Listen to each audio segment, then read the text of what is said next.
The town of Harrow's Edge wasn't the kind of place people paid much attention to. It sat tucked between two ridges, with narrow streets and houses that leaned into one another like tired old friends. On quiet nights, you could hear the river carrying pieces of driftwood downstream, and in the summer, the cicadas filled the air with their restless hum. Life here seemed ordinary, almost uneventful, which was exactly why what happened that night struck so deep. No one expected darkness to seep into a place where neighbors waved at each other in grocery store parking lots, and where the biggest complaint usually came from a lawnmower left running too early in the morning. The night before everything unraveled, a heavy storm swept across the valley. It wasn't the kind of storm that destroyed homes or left people stranded, but it carried an uneasy weight. The rain beat down against rooftops, and flashes of lightning lit up the town in sudden bursts, exposing the twisted trees and broken fences for just long enough to feel unsettling. The thunder rattled windows, but it wasn't the weather that disturbed the people of Harrow's Edge most. It was what came with it. The silence that followed each rumble seemed to carry something strange, something unexplainable, and by morning, no one could shake the dreams they had during the night. At first glance, the people at the center of the story weren't extraordinary. They lived lives that blended into the town's fabric without raising suspicion. Among them was a man who had grown used to being listened to. He carried himself in a way that made others step aside, though no one could say why.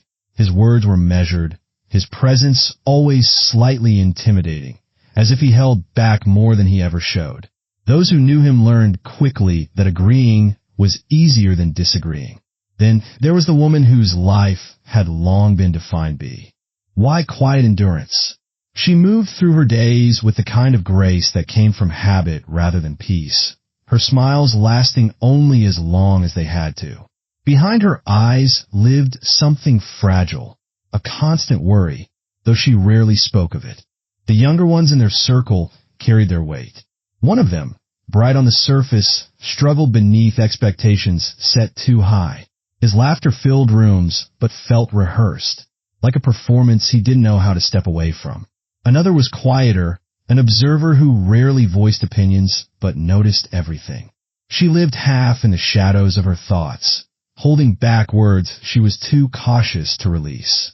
Together, they painted the picture of a family and its closest ties, ordinary from the outside, yet each carrying pieces of tension invisible to the town around them. What tied them together wasn't just blood or friendship, but something unspoken, an undercurrent of control that no one dared to question. The man at the center always seemed to hold the strings. His rules, his expectations, his subtle threats shaped the atmosphere in ways outsiders would never understand. Meals around the table weren't simply about food. They were performances where every look and gesture carried weight. He spoke, they listened. He decided, and they followed.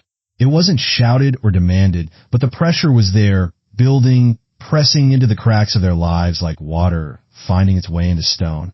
And yet on the surface their lives looked stable. Neighbors saw smiles, polite greetings, and an image of normalcy. They saw them shopping together, attending church, nodding at others during Sunday gatherings.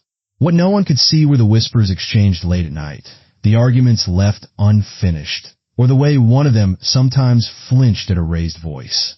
To the rest of Harrow's Edge, this was a family, a small circle of people living in harmony with the rhythm of the town. To those within, it was different. It was delicate, stretched thin, one wrong move away from shattering. On the evening before the crime, the air carried an unease no one could name. The storm had settled into a steady drizzle, the sky hanging heavy with gray, and a restless silence filled the rooms of the house at the center of it all. Lights flickered in windows, shadows stretched across the walls, and behind closed doors, thoughts no one dared to speak out loud pressed harder than ever. What none of them realized yet was that their dreams, those vivid, unsettling visions they all shared, weren't just dreams. They were warnings, signs that something long buried was clawing its way to the surface. That'd be why the time morning came. The fragile balance that kept their lives stitched together was gone. The storm had left puddles in the streets, branches scattered in yards, but inside that home, inside those lives, the real damage had already been done.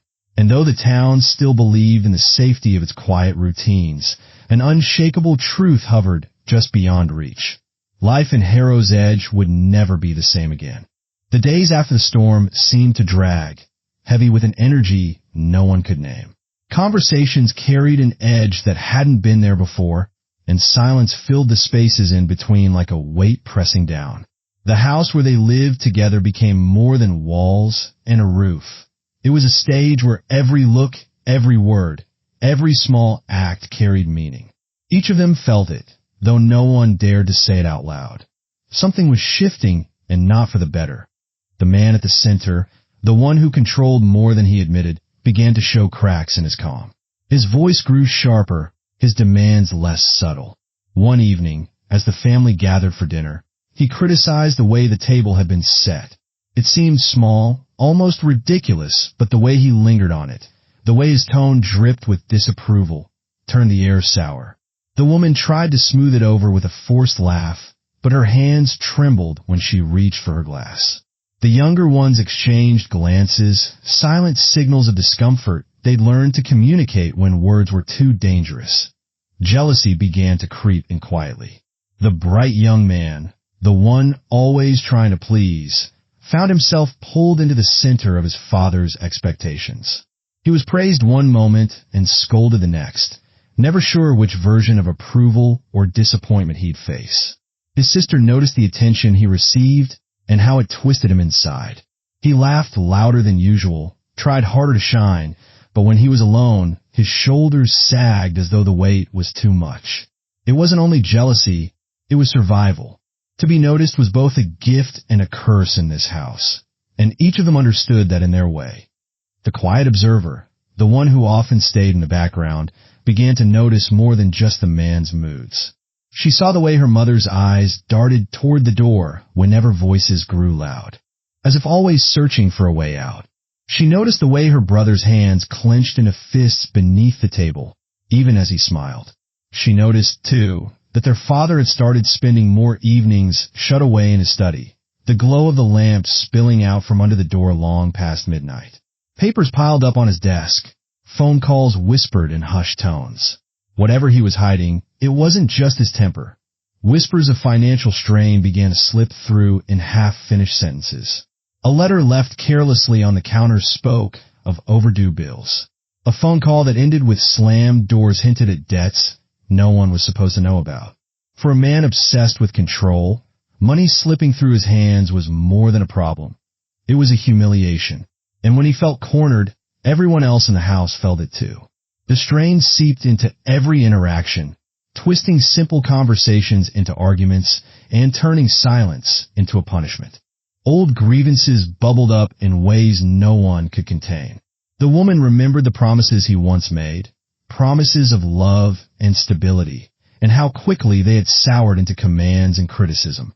She bit her tongue, holding back words she knew would only make it worse, but resentment sat in her chest like a stone. The young man remembered moments when he had been pushed too far, made to feel small in front of others, his father's laughter sharp as a knife. He carried those memories like wounds that never healed, each one reopening with every new scolding. Secrets weighed on them too. The daughter knew something the others didn't. She had seen her father one evening with a woman who wasn't her mother. The sight of him leaning in close, whispering in tones softer than he ever used at home, burned in her mind. She hadn't told anyone, not out of loyalty, but out of fear. The knowledge became hers to carry, twisting her perception of him and feeding the unease that already filled the house. The breaking points began to pile up. One night, during another storm, the power flickered out and the house plunged into darkness. Voices rose in the chaos, her father shouting for candles, her brother snapping back for the first time in months. The argument crackled in the dark, sharp and raw, until the lights came back on and silence swallowed the room again. But in that silence, something irreversible had happened. The son had crossed the line, his defiance no longer hidden, and the father, his pride wounded, would not forget it. The mother tried to hold everything together, smoothing edges where she could, hiding her exhaustion behind careful smiles. But her hands betrayed her, shaking when she poured tea, fumbling with small tasks. She was unraveling too, caught between protecting her children and appeasing the man who loomed over them.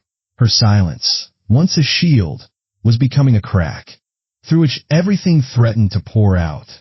The son, once eager to please, began slipping away from the house when he could. Nights spent with friends stretched later, excuses piled up, and when he returned, the scent of alcohol lingered on his breath. His laughter grew reckless, his anger sharper. It wasn't rebellion for freedom. It was rebellion born from suffocation, from the desperate need to breathe on his terms. His father saw it, and each time, the confrontations grew uglier. The daughter, meanwhile, withdrew further into herself. Her notebooks were filled with scribbles, fragments of thoughts she couldn't say out loud. She felt like a witness trapped inside a play she didn't want to watch. Her knowledge of her father's secret affair pressed on her chest, threatening to spill, but fear of his reaction kept her silent. She saw what he did to others when they stepped out of line. What would he do if she exposed him? Outside the house, whispers of judgment from the community added pressure. People noticed the family wasn't as polished as before. Rumors about money troubles slipped into conversations at the market. Some said the son was headed down a dangerous path. Others said the man's business was crumbling. These murmurs weren't loud enough to be a public scandal, but they were loud enough to reach the ears of those inside the house, further feeding their shame and isolation. As weeks passed, the tension grew thick, almost tangible. Dinner conversations became shorter, glances sharper, silences longer. No one trusted the peace anymore. Every quiet moment felt like the calm before a storm. Every word like the spark that might ignite it. The man's temper worsened, his pride bruised by debts, by rumors, by the sense that his family was slipping out of his control. His wife's patience wore thin, her silence turning into something colder, sharper. His son's rebellion hardened into anger, no longer hidden but worn like armor. His daughter's fear twisted into quiet resentment, her watchful eyes seeing everything, storing it away. It was no longer a question of if something would break. It was a matter of when. And each night, as they tried to sleep, the dreams returned. Dreams of shadowy figures, of doors closing, of voices calling their names in the dark. None of them admitted it, but each morning they woke with the same sense of dread, the same knowledge pressing at the back of their minds. The storm outside had passed, but the one inside the house had only just begun. The night it happened, the air inside the house felt heavier than usual. A storm had returned, not as fierce as the last one, but enough to rattle the shutters and set the wind howling through the cracks of the old walls. Rain tapped against the windows like impatient fingers, and in the dimly lit dining room, the family sat once more around a table that had become less about food and more about battles fought in silence. Plates clinked, silverware scraped, but no one spoke. The weight of unspoken words hung in the room like smoke. The father was the first to break the silence. His voice carried that same sharpness, that same need to remind everyone that he was in charge. He picked apart his son's choices, his late nights, the friends he kept. Each word was laced with anger, not UST about the boy's behavior, but about his slipping grip on everything he believed belonged to him. His son snapped back, louder this time, his voice trembling not with fear, but with rage he could no longer swallow. The daughter flinched at the sound, while the mother tried once more to calm the storm, her trembling hands reaching out only to be ignored. The argument grew louder, angrier. The storm outside seemed to answer, thunder rolling over their voices. The son stood, his chair scraping hard against the floor. His face was flushed, his fists clenched at his sides. For the first time, he didn't back down. He shouted words he had kept locked away for years. Accusations, resentments, truths that cut deeper than any knife.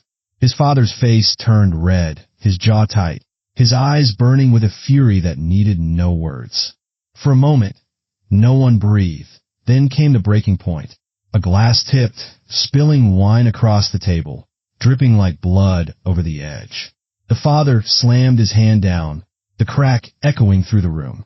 The son, fueled by years of humiliation and hurt, lunged forward. The mother cried out, her voice lost in the chaos. The daughter stood frozen, her breath shallow, as if her body refused to move. The struggle that followed wasn't clean. It wasn't planned. It was raw, fueled by anger and fear.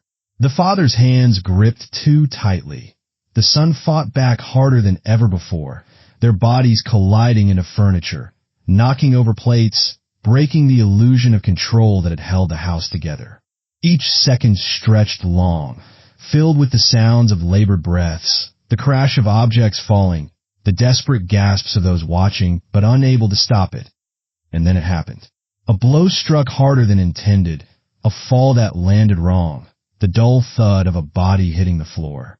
Silence followed, broken only by the storm outside and the ragged breaths inside. The father lay still, the life gone from his eyes in an instant. The son's hand shook as he pulled back, his chest heaving, his mind unable to grasp what he had done. The mother dropped to her knees beside the body, her sobs breaking through the silence. The daughter clutched the edge of the table, her knuckles white, her eyes wide W. With disbelief, the room smelled of spilled wine and sweat, the metallic tang of blood sharp in the air. The clock on the wall ticked steadily, indifferent to the chaos below. The son stumbled back, whispering to himself, trying to deny what his own hands had done. "I didn't mean it," he said, again and again, his voice cracking. The mother tried to rouse the man on the floor, shaking him, calling his name, though deep down she knew it was useless. The daughter couldn't look away. Her mind burned with the image of her father's still face, her secret about him weighing heavier than ever. Panic took hold. The son paced the room, his movements frantic, his mind racing for answers that wouldn't come. He spoke of calling for help, then of running, then of pretending it never happened. Each idea collapsed under the truth. Nothing could undo what had been done. The mother, her grief mixing with years of resentment, whispered through her tears that maybe it was better this way. The words shocked her even as she said them, but the bitterness in her voice was real. The daughter stayed silent, trembling, her thoughts spinning. She remembered the other woman, the secret affair, the lies. She remembered the way her father's voice could silence a room, the way his anger had filled every corner of their lives. For the first time, she felt the weight of freedom and the terror of it all at once. The immediate aftermath was chaos wrapped in denial. The son insisted it was an accident. The mother whispered about fate. The daughter said nothing but saw everything. They wiped surfaces, tried to clean the blood, tried to erase the moment, as if scrubbing harder could undo the truth. But every sound, the storm outside, the ticking clock, the creak of the floorboards, seemed to remind them that what had happened was real and irreversible. As the storm outside finally began to fade, the house sat in eerie quiet. The body remained where it had fallen, covered by a blanket, a failed attempt at dignity. The family gathered in the next room, their eyes empty, their words sparse. They were bound now not by control, not by fear, but by a secret that would shape the rest of their lives. Each of them knew, in their way, that the house would never be the same. That night had broken it forever, the hours after the crime passed in a haze that none of them could fully piece together. The storm outside had died down, leaving behind the quiet drip of water from the gutters and the hollow creaks of the house as it settled back into silence. Inside, nothing felt the same.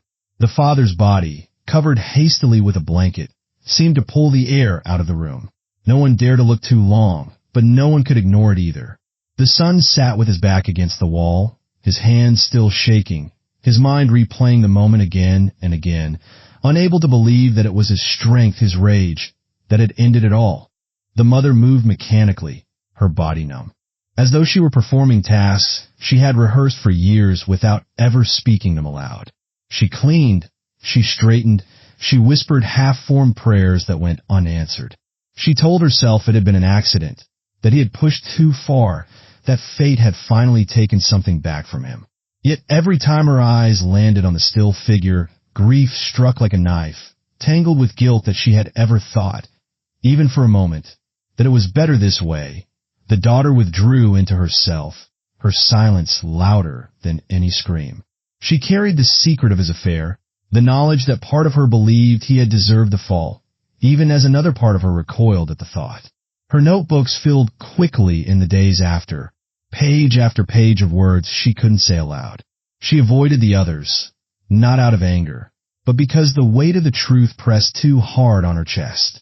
When morning came, the house did not welcome the light. The crime scene felt surreal in daylight. The overturned chair, the shattered glass, the dark stain on the floor that no amount of scrubbing could erase. The son stared at it, his stomach twisting, while the mother pressed her hand over her mouth to hold back sobs. They argued in whispers about what to do. Call the police? Tell the truth? Or try to bury it, both literally and in their lives? The son begged to confess, his guilt a living thing that clawed at him. But the mother, desperate to protect what was left of her family, convinced him that no good would come of it. The daughter, when asked, said nothing at all. The decision to cover it up was less a choice and more surrender. They wrapped his body in sheets and moved it to the shed at the edge of the property, each step a struggle under the weight of both flesh and conscience. The son could barely bring himself to look, while the mother whispered apologies with every movement. The daughter followed, her face pale, her silence a shield against the horror. They told themselves they would decide what to do tomorrow, but tomorrow brought only more fear, more silence, more avoidance. Outside the house, life carried on, though cracks began to show. Neighbors noticed the father's absence almost immediately. He was a man who liked to be seen, who made his presence known in the town. When he didn't show up for work, when he missed a meeting he never would have missed, whispers began. At the market, people wondered aloud if he was ill, if something had happened. The family gave excuses, sickness, travel, anything to keep the questions at bay. But the more they said, the more people suspected. The son withdrew from his friends, no longer laughing, reckless. His guilt isolated him, pressing down so heavily that he barely slept. At night, he heard the sound of the strug, Julie replaying in his head, the slam of the body against the floor, the silence that followed. He woke drenched in sweat, convinced he heard his father's voice whispering his name. The mother aged overnight. Her hands shook constantly. Her eyes grew hollow. She tried to keep the household running, but her grief and guilt ate away at her strength. She avoided the shed, avoided looking at the place where the body had been hidden, but in her mind she saw it every moment. Sometimes she caught herself justifying it, remembering his cruelty, his secrets, his fists slamming against the table. But those thoughts only deepened her guilt. The daughter's silence became a concern to others. Teachers noticed her distraction. Her friends noticed her withdrawal. She became an observer, not just at home, but in the world, watching others laugh and live as though she were separated by glass. The secret she held, the knowledge of both the crime and the affair, trapped her in a prison of her own making. She wondered if telling would free her, but fear silenced her every time. The community began to shift in its perception. At first, sympathy. Poor family, they said, when the man's absence stretched longer. They must be worried sick. But sympathy turned to suspicion as time went on. The man had enemies, yes, but he also had influence. His absence was too loud to ignore. Soon, rumors spread. Money troubles, an affair, maybe even foul play. The family became the subject of whispers in every corner of town. When police finally knocked on their door, the air inside the house froze. Questions about the father's whereabouts, about the night of the storm, about inconsistencies in their stories, all cut like knives. The mother tried to hold steady, but her voice cracked. The son's hands shook so violently that he kept them in his pockets. The daughter stared at the floor, refusing to meet their eyes.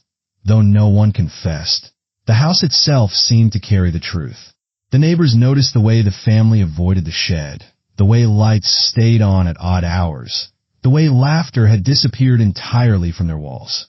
People who once admired the family began to step back, unsure of what lingered beneath the surface. Inside, each of them lived with the crime in their way. The mother clung to denial, convincing herself it had been an accident. The son drowned in guilt, unable to imagine a future untouched by what he had done. The daughter bore the silence, her notebooks filling with words that might one day betray them all. The crime had not only taken the father, it had fractured everything he left behind.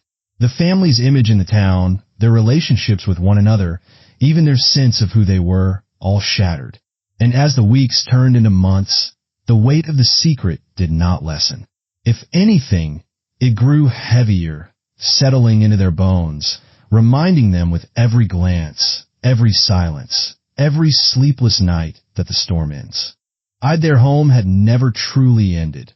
When the truth finally came out, it wasn't in one dramatic confession, but in cracks too deep to keep covered.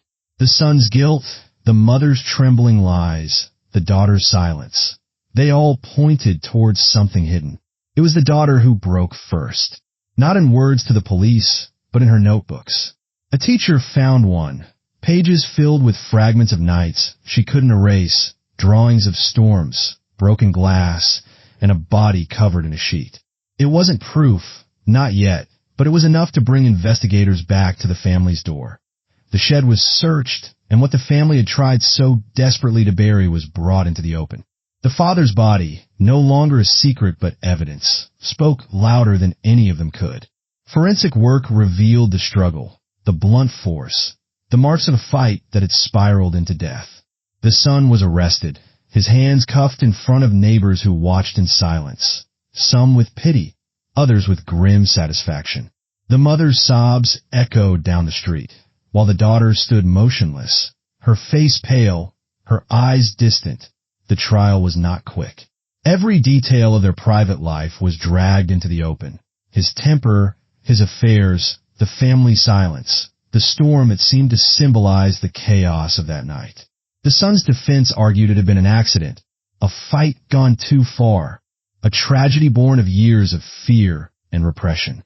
The prosecution painted him as a young man who had finally snapped, who let his rage take what he could never return.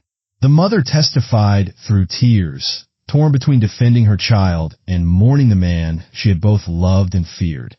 The daughter's words, when finally spoken aloud, shocked the courtroom. She revealed the affair, the brokenness behind their father's facade, the truth that their family had been unraveling long before that stormy night.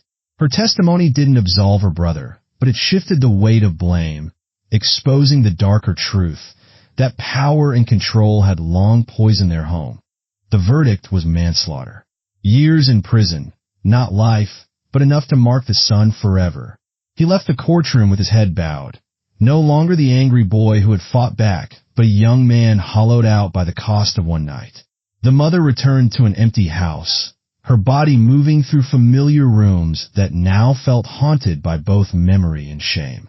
The daughter, though spared legal blame, carried her sentence, a lifetime of silence broken too late, of knowing she had watched her family fall apart piece by piece and said nothing until it was too late. The community's response was mixed. Some whispered that justice had been done, that no man deserved to die that way, no matter his sins. Others spoke quietly of the storm inside that family, of things they had suspected but never dared to confront. The family became both a warning and a curiosity, their name etched into the town's memory as a story retold in fragments, each retelling bending the truth to fit the teller's need. Beyond the courtroom and the gossip, the crime raised questions that reached further.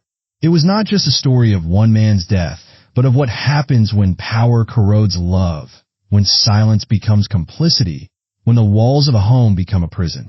It forced neighbors to look at their own families, to ask themselves what secrets lay hidden, what tensions they ignored. It made them reconsider the way. Control, wealth, and pride often mask pain and abuse until it bursts out in violence.